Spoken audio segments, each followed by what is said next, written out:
energy. Like a lot of energy.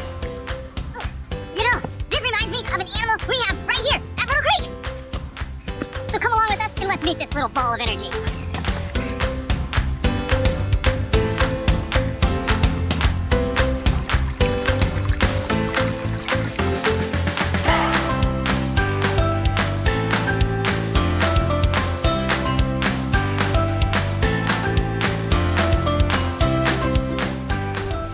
Probably guessed it. We're talking about hummingbirds. Now, hummingbirds are incredible creatures because they're tiny, but they are packed full of energy. Of course, they get that energy from the food that they eat. Typically, they would be getting nectar from wild flowers, like those out in our prairie.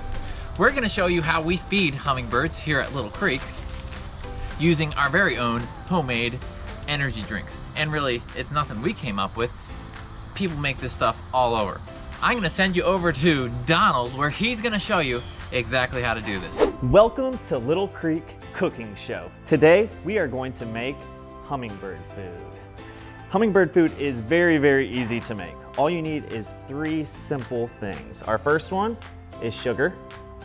Second one is hot water. And our third one is a hummingbird feeder.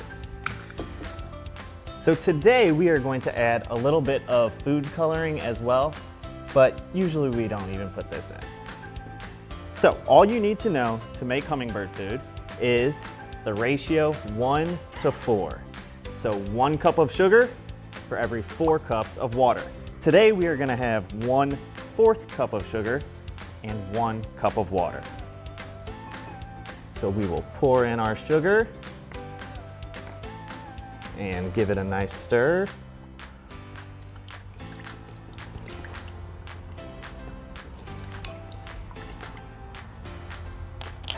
All right, once it is completely dissolved, you can see that it is nice and clear.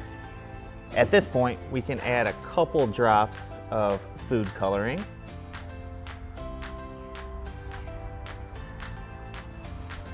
And mix it up just a little bit more.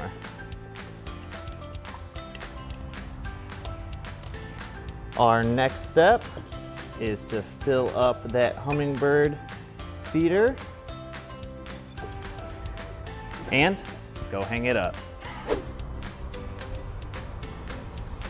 There we go. Now we wait.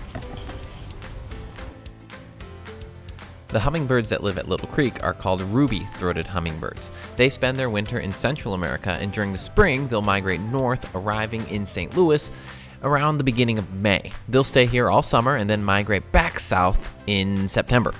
After their long migration, they are hungry and looking for food. Ruby-throated hummingbirds get their name from that bright red patch that's on the neck of the males. Now, they're actually dark feathers with no red pigment in them, but when the sunlight hits those feathers just right, it converts that light into this brilliant reddish-orange color.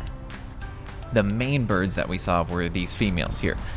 Apparently this is because there's typically just one male in a given territory, whereas there can be many females in that same territory.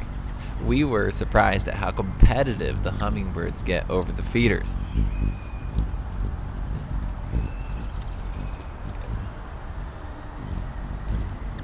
The other truly stunning thing about the hummingbirds is their speed. So let's rewind this shot and see what it looks like a little slower. Here it is at 4 times slower. And honestly, you don't see much of a difference. So let's slow it down to 32 times slower. These birds are incredibly fast.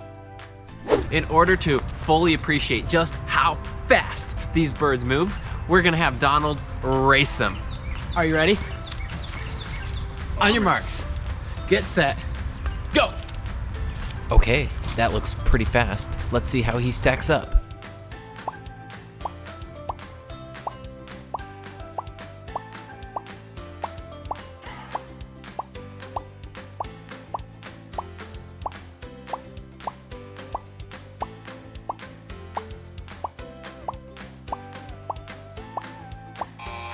Well, the results speak for themselves. Hummingbirds are fast. That's as fast as I could go. A word of advice, never race a hummingbird. We clocked them beating their wings at a whopping 46 beats per second. We're gonna try to now feed them by hand. Number one, just for fun. Let's see if they'll actually come to us. It's certainly doable, but we don't know how skittish these hummingbirds will be. I'm gonna remove our feeder just so they have fewer options. Here we are. Wave at the camera, Donald. We're gonna just stand here perfectly still. Hopefully we'll get some come visiting.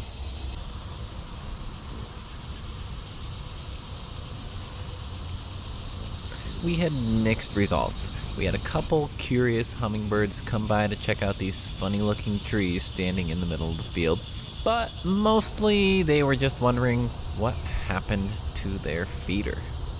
So we decided to try it again.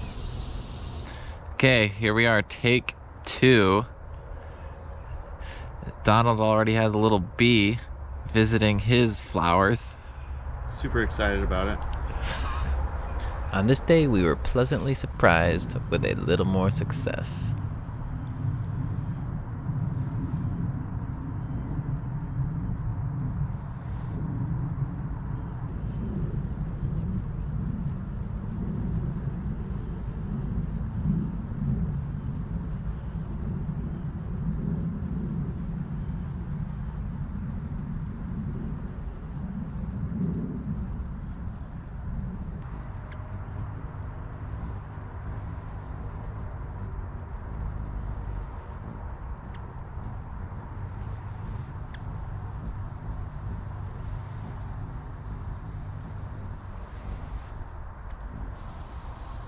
They seemed particularly interested in Donald's red shirt and perhaps his facial hair.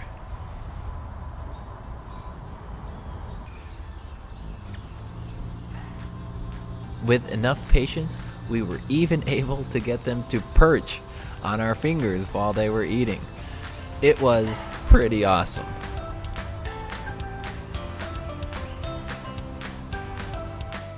Well, that wraps up this episode, and boy, has it been a lot of fun. It was really neat getting the hummingbirds to eat out of our hands. It was.